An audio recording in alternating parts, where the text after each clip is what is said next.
Updates చూద్దాం. దేశంలో లోక్సభ, శాసనసభ స్థానాల పునర్విభజనకు కేంద్రం మార్గం సుగమం చేసింది. నియోజకవర్గాల పునర్విభజనకు 2011 జనాభా లెక్కలనే ప్రాతిపదికగా తీసుకోవాలని నిర్ణయించింది. దేశంలో లోక్సభతో పాటు 28 రాష్ట్రాల్లో శాసనసభ స్థానాలను గంపగుత్తుగా 50% పెంచాలని నిర్ణయించింది. అందులో 33% స్థానాలను మహిళలకు రిజర్వేషన్ చేయనుంది. నియోజకవర్గాల పునర్విభజన తర్వాతే సార్వత్రిక ఎన్నికలను కేంద్ర ఎన్నికల సంఘం నిర్వహించనుంది.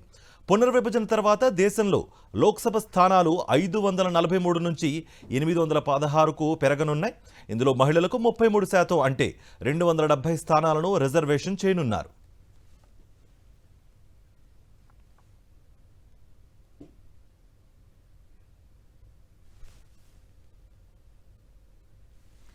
ఏపీలో ప్రస్తుతం 175 శాసనసభ స్థానాలు ఉన్నాయి. నియోజకవర్గాల పునర్విభజన తర్వాత అసెంబ్లీ సీట్లు 260 లేదా 62 లేదా 263కు పెరుగుతాయి. అందులో 33% అంటే 86 లేదా 87 స్థానాలను మహిళలకు రిజర్వ్ చేస్తారు.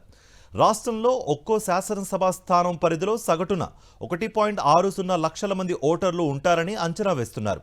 ఏపీలో లోక్సభ స్థానాలు 25 ఉన్నాయి. నియోజకవర్గాల పునర్విభజన తర్వాత రాష్ట్రంలో లోక్సభ స్థానాలు 25 నుంచి 37 లేదా 38కి పెరుగుతాయి. ఇందులో 33% అంటే 12 లేదా 13 స్థానాలు మహిళలకు రిజర్వేషన్ చేస్తారు.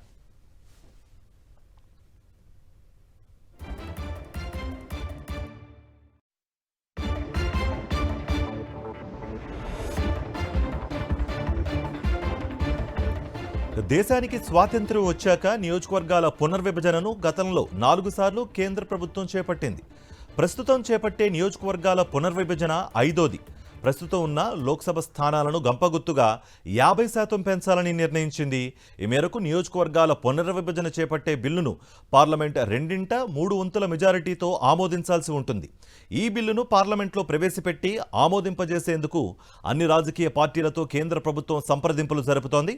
ఈ ప్రక్రియ పూర్తయ్యాక ప్రస్తుత సమావేశాల్లో లేదా వర్షాకాల సమావేశాలు లేదంటే ప్రత్యేక సమావేశాలు నిర్వహించి పార్లమెంట్లో ఆ బిల్లును ప్రవేశపెట్టాలని కేంద్ర ప్రభుత్వం నిర్ణయించింది.